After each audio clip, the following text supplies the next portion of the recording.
একটা পান চাইলাম পান দিলা না, তোমার সাথে কিসের প্রীতি।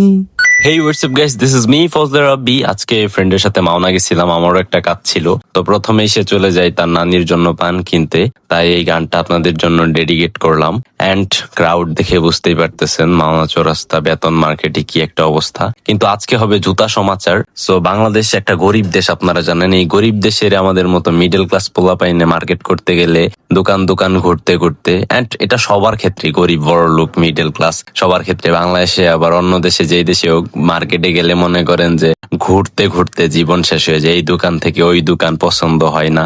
আমরা তারপরে প্রথমে একোবালিতে গেছি, পছন্দ হয় নাই। তারপরে আমরা এফএক্স এ গেছি, পছন্দ হয় নাই। তারপরে বাটাতে গেছি, বাটাতে যে কতক্ষণ দেখতেছি এখানে জুতা মিললে বাজেট মিলে না, বাজেট মিললে জুতা মিলে না, কি একটা অবস্থা।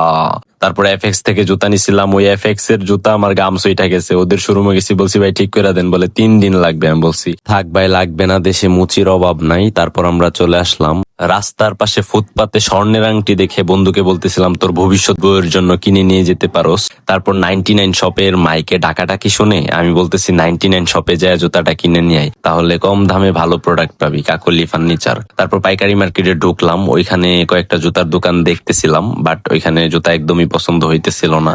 যদিও স্বল্প পরিসরের দোকান, পাইকারি মার্কেটের জুতাগুলা এতটা কোয়ালিটিফুল বা ভালো লাগে নাই। তারপর ঘুরে ফিরে আবার একোবালিতে আসলাম। আমার বন্ধু বউ নাই, বিয়ে করে নাই, এই দুঃখে স্ট্যাচুর সাথে জড়ায়া দুইরা ছবি তুলতেছে।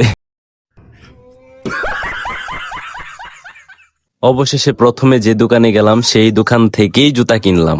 এই হচ্ছে আমাদের জুতা সমাচার। আসলে বাঙালিদের শপিং এমনই হয়। ধন্যবাদ সবাইকে, ভালো থাকবেন, সুস্থ থাকবেন, আসসালামু আলাইকুম।